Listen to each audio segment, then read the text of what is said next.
اس میں آپ علیہ السلام نے حضرت علی کے فضائل، مناقب، ان سے اپنا تعلق، ان سے اپنی وابستگی، ان سے اپنی محبت، اس کا اس خطبے میں اظہار فرمایا۔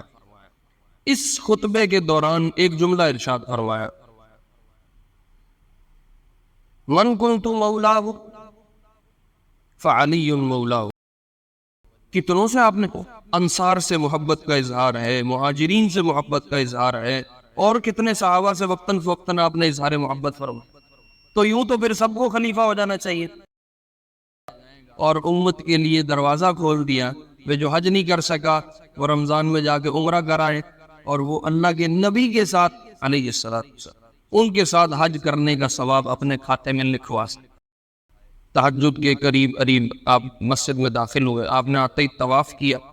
یہ طواف آپ نے سواری کے اوپر کیا،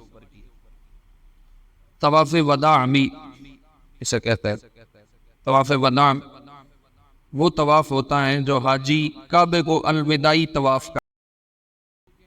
مکے میں سب سے زیادہ مسجد حرام کے قریب جو ہل ہیں وہ تنعیم ہی ہے، جہاں سے حضرت عائشہ کو آپ نے عمرے کا احرام بندھوایا تھا۔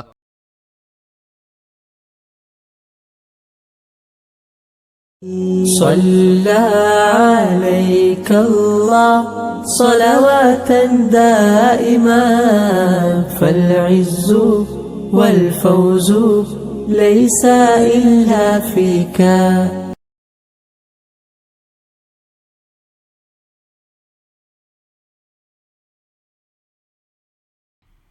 دسویں ہجری جو حضور علیہ السلام کی زندگی مدینہ میں گزری ہے، اس کا 10واں سال، اس میں حجۃ الوداع ہوا تھا، جو آپ نے اپنی زندگی میں ایک ہی حج فرمایا ہے جو شریعت محمدی پہ ہوا ہے۔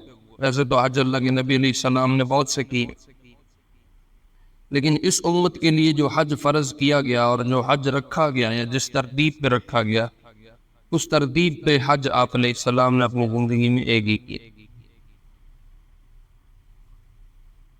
اس کی تفصیلات 2 3 4 جمعوں سے عرض کی ہیں، بس تقریباً آخر میں اس کی تفصیلات میں ہم 11 ذوالحجہ تک کو پہنچ گئے تھے۔ 12 اور 13 ذوالحج کی تاریخیں رہتی ہیں۔ جو 10 تاریخ ہے ذوالحجہ کی، جو قربانی کا دن ہوتا ہے، اس دن صرف ایک شیطان کی رمی ہوتی، ایک شیطان کو کنکریاں مارنی زوال سے پہلے پہ۔ اور 11 تاریخ 12 تاریخ ان دونوں دنوں میں شیطان کو رمی ہوتی ہے زوال کے بعد۔ حضور علیہ السلام نے بھی 11 اور 12 دونوں تاریخوں میں شیطان کو رمی کی اور کنکریاں ماری تینوں شیطانوں۔ پہلے شیطان پہ کنکریاں ماری، پھر آدھا پونا گھنٹہ دعا کی، پھر دوسرے شیطان پہ کنکریاں ماری، آدھا پونا گھنٹہ دعا کی، تیسرے شیطان پہ کنکریاں ماری، وہاں آپ نے دعا نہیں فرمائی۔ میں نے پچھلے جمعہ عرض کیا تھا، وہ اس لیے نہیں فرمائی کہ وہاں جگہ تنگ تھی، رش زیادہ تھا، لوگوں کی تکلیف کا اندیشہ تھا، اس لیے آپ نے اپنی دعا چھوڑ دی۔ 12 تاریخ کو بھی اسی طرح ہوا، آپ نے دوبارہ زوال کے بعد تینوں شیطانوں کی رمی فرمائی، اور رمی فرما کے آپ نے اجازت دے دی، بھائی جو جانا چاہتا ہے، جو واپسی کرنا چاہتا ہے وہ واپسی کر لے۔ خود آپ وہیں ٹھہرے۔ پھر 13 تاریخ کی آپ نے دوبارہ رمی فرمائی۔ 13 تاریخ کے بعد آپ ایک جگہ ہے خیف بنی کنانہ، یہ وہاں قریب ہی ہے مینا کے، آپ وہاں تشریف لے گئے۔ ظہر کی نماز ہوئی، رمی فرمانے کے بعد ظہر پڑھی، عصر پڑھی، مغرب پڑھی، عشاء پڑھی، 4 نمازیں آپ نے خیف بنی کنانہ میں ادا فرمائی۔ خیف بنی کنانہ میں حضرت عائشہ رضی اللہ عنہ کہنے لگی، یا رسول اللہ صلی اللہ علیہ وسلم، میرا حج بغیر عمرے کے ہوا ہے۔ چونکہ میں نے آپ کو سنایا تھا جب یہ آ رہی تھی حج کے لیے تو ان کو راستے میں حیض آ گیا تھا، اور آپ نے ان کو عمرے سے منع فرما دیا تھا کہ اب انتظار کرو اور حج کے دنوں میں سیدھا حج کر لینا، تو عمرہ نہ کرنا، جا کے طواف نہ کرنا۔ تو باقی آپ علیہ السلام کی ساری بیویوں نے عمرے بھی کیے، آتے ہی عمرہ کیا اور پھر حج میں آپ کے ساتھ شریک ہوئیں۔ تو حضرت عائشہ کو یہ بات اندر کھٹکتی تھی کہ میرا عمرہ رہ گیا، ایسے کیا ہوگا کہ میری باقی ساری سوکنوں نے حج بھی کیا عمرہ بھی کیا، میں صرف حج لے کے جا رہی ہوں، میں نے عمرہ نہیں کیا۔ تو خیف بنی کنانہ میں آپ کہنے لگے، آپ کو حضرت عائشہ کہنے لگی یا رسول اللہ میرا عمرہ رہتا ہے۔ آپ نے فرمایا تیرا حج جو ہو گیا، اب تو عمرہ کرے کیا کر رہا ہے؟ وہ کہنے لگی نہیں، میری باقی تمام سوکنوں نے عمرہ کیا تھا، میرا عمرہ رہتا ہے۔ آپ صاحب شریعت آدمی، آپ نے حضرت ابو بکر کے بیٹے ہیں ان کو بلوایا، حضرت عائشہ کے بھائی، ان کو کہا اپنی بہن کو لے جاؤ تنعیم پہ اور وہاں سے اس کو کہو احرام باندھ کے دوبارہ مکے میں داخل اور عمرہ کر لے، تاکہ اس کا جو عمرہ رہتا ہے وہ بھی ادا ہو۔ حضرت عائشہ فرماتی ہے رضی اللہ عنہ کہ جب ہم وہاں سے احرام باندھ کے تنعیم سے آ رہے تھے تو آپ علیہ السلام خیف بنی کنانہ سے حرم جا رہے تھے، راستے میں ملاقات بھی ہوئی۔ تو یہ جو حضرت عائشہ نے وہاں سے تنعیم سے احرام پہنا ہے یا احرام کی نیت کی ہے، عورت احرام تو نہیں پہنتی، نیت کرتی، اس سے علماء نے لکھا ہے کہ وہ لوگ جو مکے میں رہ رہے ہیں اگر وہ عمرہ کرنا چاہے تو وہ ایک دفعہ مکے سے باہر آئیں، چونکہ جو مکہ ہے وہ حرم ہے اور عمرہ کرنے والے کے لیے ضروری ہے کہ احرام حرم کے باہر سے باندھ کے پھر مکے میں کرو، پھر حرم میں آئے۔ تو جو مکے والی باؤنڈری ہے یہ سارا حرم ہے، اور مکے والی باؤنڈری سے باہر کا ایریا سارا حل ہے۔ حل حلالی سے، حلالی ہوتا ہے بندہ حلال ہوتا ہے، اور حرم حرمت سے جس میں بہت ساری چیزوں کا احترام کرنا پڑتا ہے، وہاں احرام باندھ کے آنا ہوتا ہے۔ تو مکے والوں کے لیے ضروری ہے کہ وہ ایک دفعہ حل میں جائیں اور پھر احرام باندھ کے دوبارہ حرم میں داخل ہو جائیں اور اپنا عمرہ کر لیں۔ تو آپ نے حضرت عائشہ سے یہی کروایا کہ بھئی تم ایک دفعہ باہر نکل جاؤ اور حل سے احرام باندھ کے پھر داخل۔ اور مکے میں بہت سارے پوائنٹس اور حدود ہیں، کہیں سے بھی آدمی حرم میں سے نکلے اور احرام باندھ کے مکے میں داخل ہو سکتا ہے، لیکن چونکہ مکے میں سب سے زیادہ مسجد حرام کے قریب جو حل ہیں وہ تنعیم ہی ہے، جہاں سے حضرت عائشہ کو آپ نے عمرے کا احرام بندھوایا تھا۔ اس لیے اب حاجی لوگ ابھی بھی جو عمرہ کرتے ہیں وہ اپنے احرام کے لیے اگر ایک عمرے کے بعد دوسرا کرنا چاہیں تو وہ تنعیم پہ جاتے ہیں، وہاں سے عمرہ کا احرام باندھ کے پھر مکے میں داخل ہو جاتے ہیں، پھر دوسرا عمرہ کرتے ہیں۔ اچھا، جب حضرت عائشہ کو آپ نے فرمایا اور حضرت عائشہ نے یہ کیا تو اب حدیث میں علماء کی دو رائے بن گئی۔ جمہور علماء جن میں تقریباً چاروں مذاہب ہیں، فقہ حنفی والے، شافعی والے، مالکی والے، حنبلی والے، ان سب کی رائے یہ ہے کہ آپ علیہ السلام نے تنعیم کو بھی حل کی جگہ قرار دیا ہے اور یہاں سے احرام پہن کے آپ مکے میں داخل ہو کے عمرہ کر سکتے ہو۔ اور کچھ علماء نے یہ کہا کہ یہ کیس صرف حضرت عائشہ کے لیے اسپیشل تھا، باقی امت کے لیے یہ نہیں ہے، لہٰذا تنعیم سے احرام نہ باندھا جائے بلکہ جہاں جہاں سے حضور داخل ہوئے تھے وہاں سے داخل ہو کے احرام باندھا جائے، احرام کی نیت کی جائے، تنعیم کو صرف حضرت عائشہ کے ساتھ خاص کر دیا جائے۔ تو جو اکثریت علماء کی ہے وہ تنعیم کو حل مانتی ہے اور تنعیم سے احرام باندھ کے داخل ہونے کو وہ صحیح مانتے ہیں، اور اس سے کیے ہوئے عمرے کو بھی وہ مقبول عمرہ مانتے ہیں۔ تو جن حضرات کی رائے وہ کر لیں، جن کی رائے میں تنعیم ٹھیک نہیں ہے صرف حضرت عائشہ کے لیے، وہ دوسری جگہ سے جا کے احرام باندھ آئے۔ سعودی حکومت نے اس تنعیم والی، یہ تنعیم ایک جگہ کا نام ہے، تنعیم والی جگہ پہ مسجد بنائی ہے، غسل خانے بنائے ہیں، اور وضو طہارت کے بہت ساری صورتیں بنائی ہیں، وہاں سے آدمی آسانی سے نہا دھو کے کپڑے پہن کے احرام کی چادریں باندھ کے پھر مکے میں داخل ہو سکتا ہے۔ بلکہ سعودی گورنمنٹ نے تو بس سروس بھی چلائی ہے۔ 19 میں ہم گئے تھے، اس وقت میں وہ 1 ریال کے 3 ریال لیتے تھے بس پہ۔ حرم میں سے بیٹھو، بس آپ کو تنعیم لے کے جائے گی، آپ وہاں سے احرام باندھ کے دوبارہ وہاں میں انٹر ہو جاؤ، اپنا عمرہ پھر کر سکتے۔ وہ 1 ریال میں لے کے جاتے تھے، ریال میں لے کے آتے۔ اب سنا ہے انہوں نے بالکل ہی فری کر دیا۔ تو سعودی گورنمنٹ نے انتظام کیا ہے، تنعیم سے جا کے اب بھی احرام باندھ کے عمرہ کیا جا سکتا ہے، جیسے حضرت عائشہ رضی اللہ عنہا نے کیا۔ آپ رات کو مسجد میں آئے دیر سے، مسجد حرم میں خیف بنی کنانہ سے آئے، تہجد کے قریب آپ مسجد میں داخل ہوئے۔ آپ نے آتے ہی طواف کیا۔ یہ طواف آپ نے سواری کے اوپر کیا، طواف وداع بھی اسے کہتے ہیں۔ طواف وداع وہ طواف ہوتا ہے جو حاجی کعبے کو الوداعی طواف کرتا ہے، اور میں چلنا پھر کدھر موقع دوبارہ آؤں۔ یہ طواف وداع ہوتا ہے، یہ حاجی کے ذمہ واجب ہوتا ہے، یہ ادا کرنا ہوتا ہے۔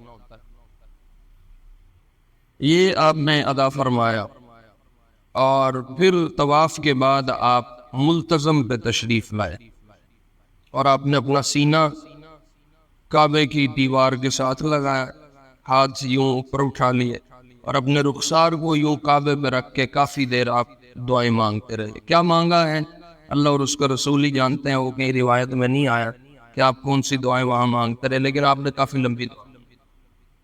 ام سلمہ رضی اللہ عنہا آئی، ہماری ماؤں میں سے ہیں، حضور کی بیویوں میں سے۔ وہ کہنے لگی یا رسول اللہ، میرا طواف وداع رہتا ہے اور میں بیمار ہو گئی ہوں، میرے میں اب ہمت نہیں ہے میں طواف وداع کروں۔ تو آپ علیہ السلام نے فرمایا میں ابھی نماز پڑھاؤں گا فجر کی، تو تم ہمارے باہر اونٹنی پہ بیٹھ کے کرو۔ تو حضرت ام سلمہ رضی اللہ عنہ فرماتی ہیں جب میں نے طواف وداع اونٹنی پہ بیٹھ کے کیا تو مسلمانوں کی صفیں تھی، اللہ کے نبی نماز پڑھا رہے تھے علیہ السلام، انہوں نے باہر سے وہ طواف وداع کے چکر کاٹے اونٹنی کے اوپر بیٹھ کے۔ فرماتی ہیں جب میں فجر کی نماز آپ پڑھا رہے تھے اور میں طواف کر رہی تھی تو میں نے اللہ کے محبوب علیہ السلام کو سنا، آپ فجر کی نماز میں سورہ طور کی تلاوت فرما رہے تھے، وَالطُّورِ وَكِتَابٍ مَّسْطُورٍ فِي رَقٍّ مَّنشُورٍ۔ دوسری رکعت میں کیا پڑھا ہے وہ انہوں نے نہیں بتایا، پہلی رکعت میں آپ سورہ طور کی تلاوت فرما رہے تھے۔ وہ کہتی ہیں میرے کانوں میں آپ کی آواز پڑ رہی تھی، آپ فجر کی نماز پڑھا رہے تھے اور میں باہر سے اپنا طواف وداع پورا کر رہی۔ اب 14 تاریخ داخل ہوگی، 14 ذی الحجہ۔ 14 کو حضرت صفیہ رضی اللہ عنہا کا پتہ چلا اللہ کے نبی علیہ السلام کو، ان کو حیض آ گیا اور ان کا طواف وداع ابھی رہتا ہے، مطلب جاتے جاتے جو حاجی آخری طواف کرتے ہیں کعبے کے لیے وہ ان کا ابھی رہتا ہے۔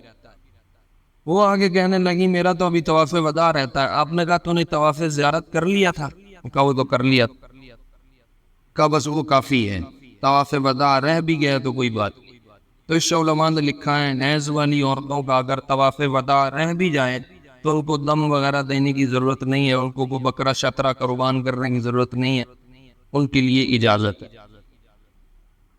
پھر آپ 14 کو مکے سے نکلے ہیں اور مدینہ کا رخ فرمایا، اور مدینہ تقریباً آپ پہنچے ہیں 21 یا 22 ذی الحج۔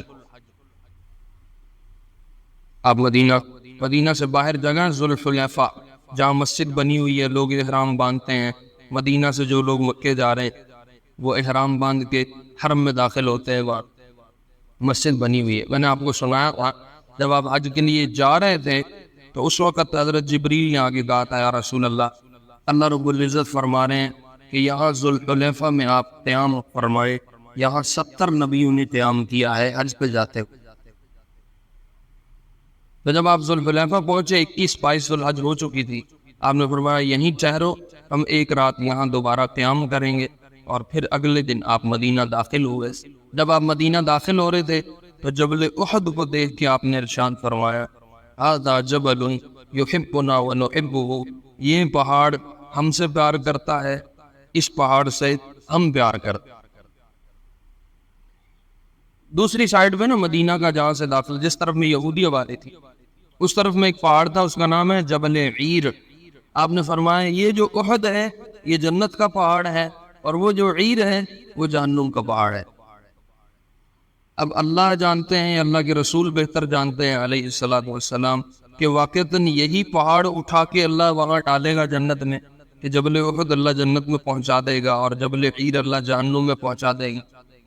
یا بتانا یہ مطلوب تھا کہ بھائی جو احد والی سائڈ پہ رہتے ہیں یہ سارے جنتی ہیں، اور جو عیر والی سائڈ پہ رہتے ہیں یہ سارے جہنمی، ادھر یہودی رہتے، یہ اللہ اور اس کا رسول جانو۔ بہرحال آپ نے فرمایا یہ پہاڑ ہم سے پیار کرتا ہے، ہم اس سے پیار۔ یہ موٹا موٹا حج کا خلاصہ ہے جو میں نے آپ کو عرض کیا ہے اللہ کے نبی علیہ السلام کا۔ ایک چھوٹی سی واپسی میں ایک اور چیز ہوئی، اس کو ذکر کرنا ضروری ہے کیونکہ آگے اب اس کے دن بھی آ رہے ہیں۔ حضرت علی رضی اللہ عنہ کو ذوالحجہ سے پہلے، ابھی حج پہ نہیں نکلے تھے، اس سے پہلے آپ نے یمن 300 سوار دے گے، اور آپ نے فرمایا تھا کہ وہاں جا کے لڑائی میں پہل نہ کرنا، اگر وہ تمہاری بات ویسے ہی مان جائے تو ان کو ویسے منا لینا کافی ہے، ان سے لڑائی کرنا، ان کو گردنیں اتارنا، ان کو مارنا ضروری نہیں ہے۔ ہاں اگر وہ لڑائی میں تیرے ساتھ پہل کریں پھر ان سے لڑنا، پھر ان کی گردنیں اتار۔ حضرت علی وہاں گئے، اللہ کا کرنا وہ بغیر لڑائی کے ہی مان گئے، انہوں نے کہا ہم آپ کے ماتحت ہیں، ہم سے جتنا ٹیکس لینا لے لو، لڑائی جھگڑا ہم نہیں کرتے، ہماری آپ سے صلح ہے۔ وہاں لڑائی کی نوبت نہیں آئی۔ حضرت علی نے جب ان کو فتح کیا تو بہت سارا مال ملتا ہے، وہ جو مال حاصل ہوا مال غنیمت کا، اس کی تقسیم میں شریعت کا ایک خاص طریقہ ہے کہ جو مال غنیمت ملے گا اس کے 5 حصے کیے جائیں گے، 4 حصے مجاہدین کو ملیں گے جو اس لڑائی میں شریک تھے، اور 1 حصہ الگ کر لیا جائے گا 5واں، وہ صرف اللہ اور اس کے رسول کا ہوگا علیہ السلام، جس کو قرآن میں کہا وَاعْلَمُوا أَنَّمَا غَنِمْتُم مِّن شَيْءٍ فَأَنَّ لِلَّهِ خُمُسَهُ، 5واں حصہ اللہ کا وَلِرَسُولِهِ، اور اس کے رسول کا، اور باقی 4 حصے دوسروں۔ حضرت علی رضی اللہ عنہ نے اسی طرح تقسیم فرمائی، 4 حصے مجاہدین کو دے دیے، 1 حصہ بچا لیا۔ لوگوں میں چہمگوئیاں شروع ہو گئی، یہ 1 حصہ اس نے دیا کیوں، یہ کیوں بچا لیا، ایک یہ بات تھی۔ پھر وہیں یمن میں تھے تو آپ کو اطلاع مل گئی حضرت علی کو کہ اللہ کے نبی علیہ السلام حج کے لیے مدینہ سے روانہ ہو چکے ہیں، تو یہ یمن سے سیدھے بھاگم بھاگ حج کے لیے پہنچے مکے، اپنی سواریاں تیز کر دی، ہم سیدھا حج میں شریک ہوئے، یہ سیدھا حج میں جا کے شریک ہوئے۔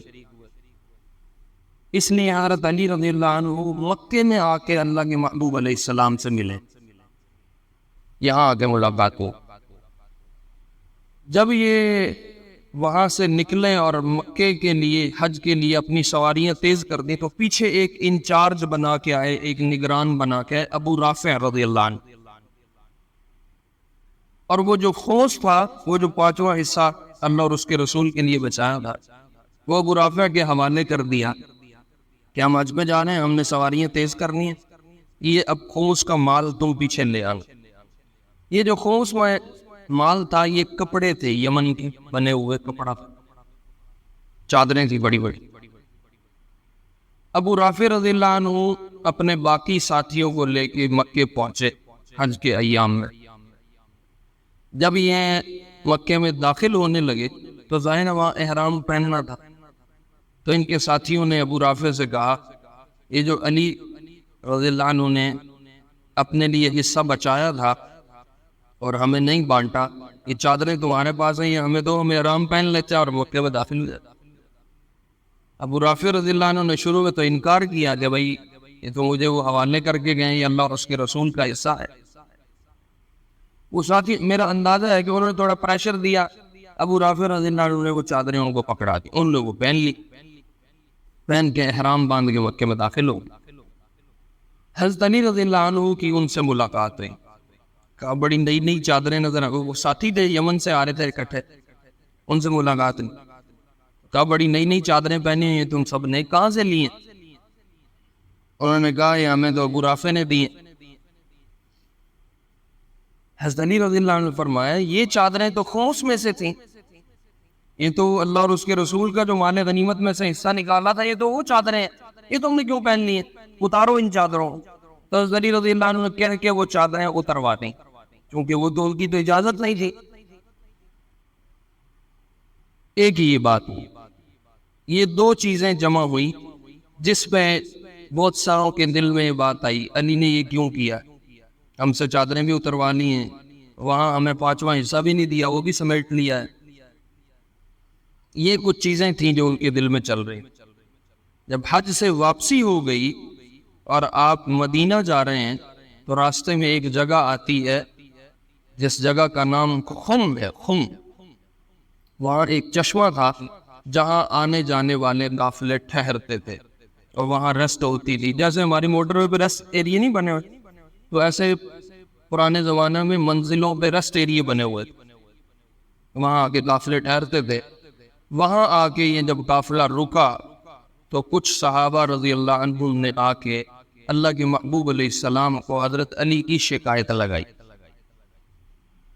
جیسے ساتھی آپس میں ہو جاتے ہیں، الجھ جاتے ہیں، چھوٹی بات کہیں دل میں آ گئی تو کسی بڑے کو اپنی شکایت کرتی تھی، انہیں برنا نہیں کیتا وہاں تو کیتا نہیں کیتا، پھر سلح ہو جاتی تھا۔ تو کچھ صحابہ نے آ کے یہ شکایت کی حضرت علی کے بارے میں۔ آپ نے یہ محسوس کیا کہ ان کے دلوں میں حضرت علی کے لیے کوئی اچھا پوائنٹ نہیں ہے۔ پھر آپ نے حضرت علی کو بلوایا، ان سے تحقیق فرمائی، تو آپ کو پتہ چلا کہ اچھا یہ تو کوئی بات ہی نہیں ہے لڑنے والی۔ پھر آپ نے سب کے دلوں کی صفائی کے لیے یہاں ایک چھوٹا سا خطبہ ارشاد فرمایا۔ اس خطبے کو خطبہ غدیر خم کہتے ہیں، غدیر کہتے ہیں چشمے کو، تو غدیر خم ہے وہ خم والے علاقے کا چشمہ جہاں یہ ٹھہرے ہوئے تھے، اور وہاں جو خطبہ ارشاد فرمایا اس کو خطبہ غدیر خم کہتے ہیں۔ اس میں آپ علیہ السلام نے حضرت علی کے فضائل، مناقب، ان سے اپنا تعلق، ان سے اپنی وابستگی، ان سے اپنی محبت، اس کا اس خطبے میں اظہار فرمایا۔ اس خطبے کے دوران ایک جملہ ارشاد فرمایا، من کنت مولاہ فعلی مولاہ، ایک روایت میں فہذا علی مولاہ، ایک روایت میں فإن علی مولاہ، مختلف روایت ہے۔ بہرحال خلاصہ مفہوم سب کا ایک ہی ہے کہ جس سے میرا دوستی اور محبت کا تعلق ہے، اس علی کا بھی اس سے دوستی اور محبت کا تعلق ہونا چاہیے۔ جس کے دل میں میرے لیے محبت ہے اس کے دل میں علی کے لیے بھی محبت ہونی چاہیے۔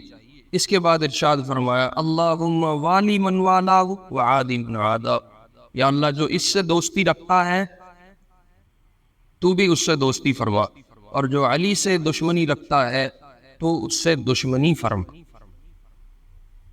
یہ جو فرمایا تو بھی اس سے دشمنی فرما، اس دشمنی نے بتایا کہ ولایت کا معنی محبت ہے، کہ بھائی اس سے میں بھی دوستی رکھتا ہوں، محبت رکھتا ہوں، لہذا جو جو میرے سے محبت دوستی رکھتا ہے وہ علی سے بھی محبت اور دوستی رکھے گا۔ جس جس کا میں دوست ہوں، جس جس کا میرا تعلق ہے، اس کا علی بھی دوست ہونا چاہیے، اس کا بھی تعلق ہونا چاہیے۔ یہ آپ نے یہاں خطبہ کیوں دیا، اس کے پیچھے وجہ کیا تھی؟ اس کے پیچھے وجہ علماء نے لکھی ہے کہ یہ ایک سینٹر پوائنٹ تھا، خم کا علاقہ۔ اس کے بعد جب آگے سفر ہونا تھا تو لوگوں نے اپنے اپنے رخ پہ پھیلنا تھا، کسی نے دائیں جانا، کسی نے بائیں جانا، کسی نے اپنے رخ پہ جانا، کسی نے دوسرے سفر پہ جانا۔ یہاں سے لوگوں نے حج کے سفر کی واپسی ہو رہی تھی، یہاں سے لوگوں نے اپنے اپنے مقام کو نکل جانا تھا۔ آپ نے کہا میں جانے سے پہلے صفائی کر دوں تاکہ کسی کے دل میں بھی علی کے لیے کوئی بات نہ رہے، اور صاف ستھرے ہو کے حج سے واپس جا رہے ہیں، یہ صاف ستھرے ہو کے واپس جائیں، اس لیے خطبہ ارشاد ہوا۔ اچھا، یہ جو بات ہے کہ میں جس کا دوست ہوں علی بھی اس کا دوست ہے۔ اس سے کچھ لوگوں نے نادانی کہہ سکتے ہو یا کم فہمی کہہ سکتے ہو، ناسمجھی کہہ سکتے ہو، انہوں نے اس بات کو دلیل بنا لیا کہ حضرت علی کو اس خطبے کے ذریعے آپ نے اپنا جانشین مقرر کر دیا، اور گویا آپ یہ فرما رہے تھے کہ جب دنیا سے میں چلا جاؤں گا تو آج کل تو تمہارا میں والی وارث ہوں، میرے جانے کے بعد علی تمہارا والی وارث۔ انہوں نے اس سے والی وارث بنا کے اس کو اٹھا کے خلافت پہ فٹ کر دیا، اور یہ کہنا شروع کر دیا کہ یہ حدیث دلیل ہے اللہ کے نبی علیہ السلام کے بعد کوئی خلیفہ ہے تو وہ علی ہے۔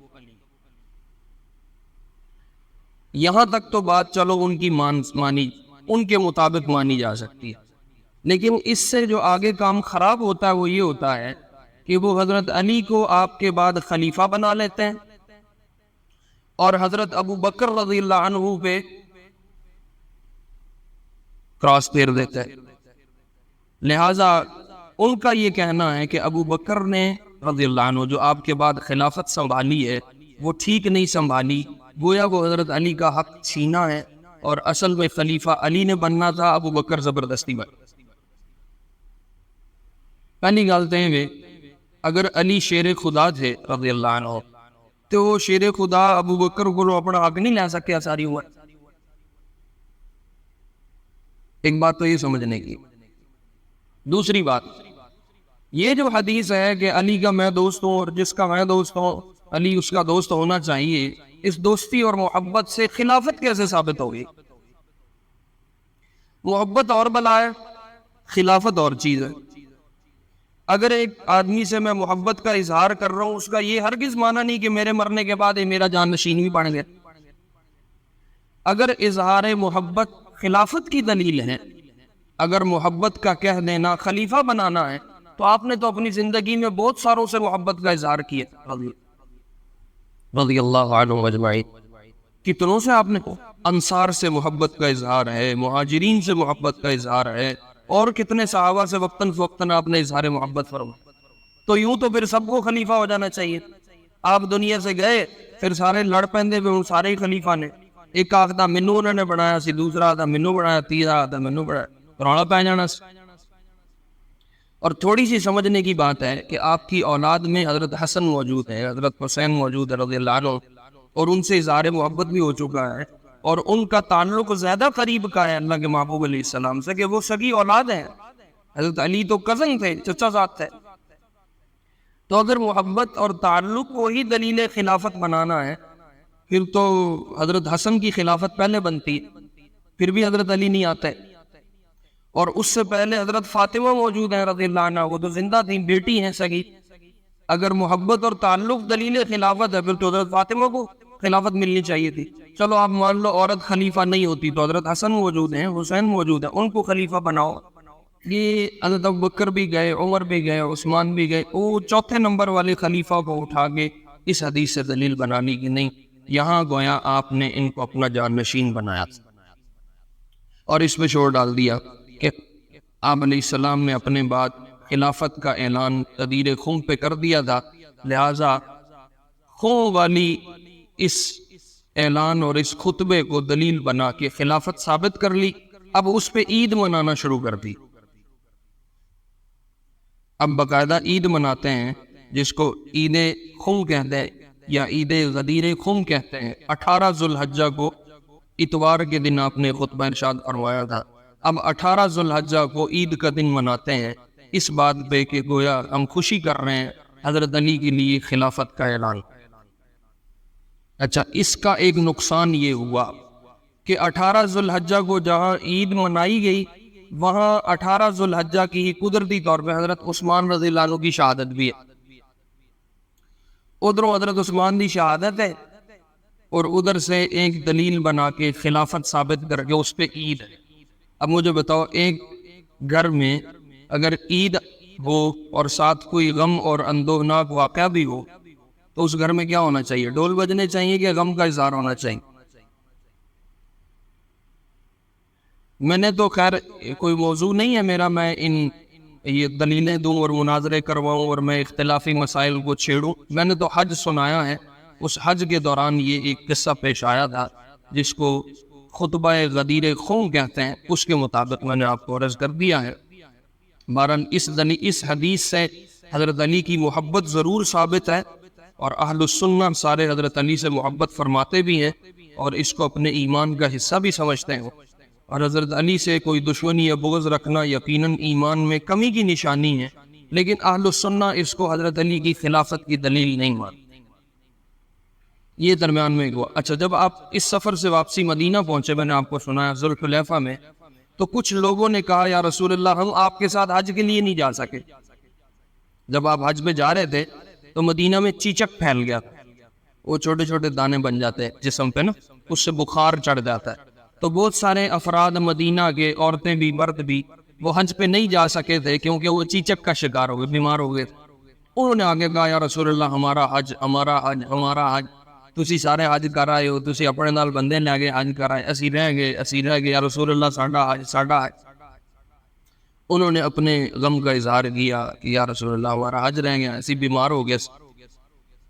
ان کی تو وہ بیماری تھی لیکن امت کے لیے بڑا زبردست کام ہو. آپ علیہ السلام نے ارشاد فرمایا جس جس کا میرے ساتھ حج رہ گیا ہے وہ جانا رمضان میں، اور رمضان میں جا کے عمرہ کر لینا، تمہارا عمرہ میرے ساتھ حج کرنے کے برابر ہو جائے. عمرۃ فی رمضان تعدل حجۃ معی، رمضان میں جا کے عمرہ کر لینا تو تمہارا وہ میرے ساتھ حج کے برابر لکھ دیا جائے گا. اور امت کے لیے دروازہ کھول دیا، وہ جو حج نہیں کر سکا وہ رمضان میں جا کے عمرہ کرائے، اور وہ اللہ کے نبی کے ساتھ علیہ السلام ان کے ساتھ حج کرنے کا ثواب اپنے کھاتے میں لکھوا سکے. اس لیے نا بعض دفعہ حج پہ بھی اتنا رش نہیں ہوتا جتنا 27 کو وہ رش پڑ جاتا. 27ویں رات کو حرم میں رش پڑ جاتا، اتنا رش پڑ جاتا ہے بعض دفعہ حج پہ بھی نہیں تھا اتنا، کئی میل تک 6 میل 8 میل تک صفیں بن جاتی. 27ویں کو بھی رش ہوتا ہے، 29 کو بھی رش ہوتا ہے. عمرے کرتے ہیں لوگ رمضان میں عمرہ کر، تو رمضان میں عمرہ کرنا اللہ کے محبوب علیہ السلام کے ساتھ حج کرنے کے برابر. تو وہ امت کے لیے ایک اچھا دروازہ کھل گیا، ان کی تو دل جوئی ہو گئی اور امت کے لیے کام بن گیا، اور کتنی آسانی ہو گئی. اس لیے رمضان میں حج کرنا بڑی فضیلت کی چیز ہے. جن کو اللہ نے حج کی توفیق دے دی الحمدللہ. جو حج نہیں کر سکے ان کے لیے سہولت ہے، وہ رمضان میں جا کے نکے پیکیج دے عمرہ کاران دے اپنے واسطے حج دکھا سکتے. باقی میرے عزیزوں میرے پیارو، حجۃ الوداع میں نے سارا سنا دیا ہے. اس حج میں جو کمی زیادتی ہوئی تو شریعت کہتی ہے ایک بکرا کھو دیو، 2 ہو گئی ہیں 2 بکرے کھو دیو، 3 غلطیاں ہو گئی ہیں 3 بکرے کھو دیو، کھاتا صاف کر سکتے ہو.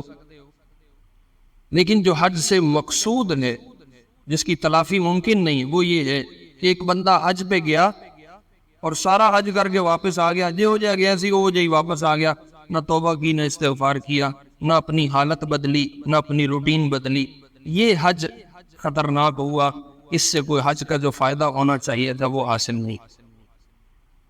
حج سے مقصود یہ ہے کہ زندگی میں بدلاؤ آ جائے، اللہ کی طرف رجوع پیدا ہو جائے. اپنی پچھلی کمی کوتاہی حج پہ بخشی گئی ہے، وہ کھاتا صاف ہو گیا، اگلا کھاتا دھیان سے چلایا جائے، اس میں کمی کوتاہی نہ کی جائے، اس میں کوئی اس طرح کے مسائل کھڑے نہ کیے جائیں، اللہ سے صلح رکھی جائے.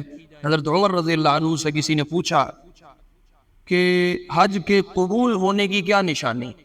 کوئی آدمی دیکھنا چاہتا ہے کہ میرا حج قبول ہوا یا نہیں، تو اس کی کیا نشانی ہے؟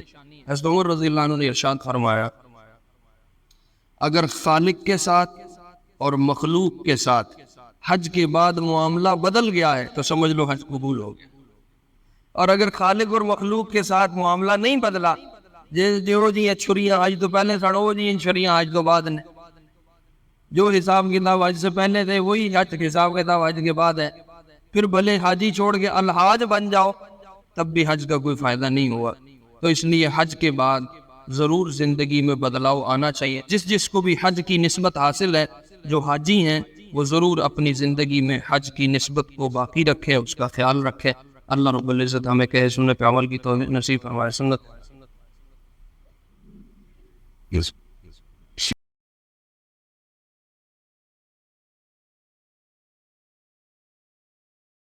صلى عليك الله صلواتا دائما. فالعز والفوز ليس إلا فيك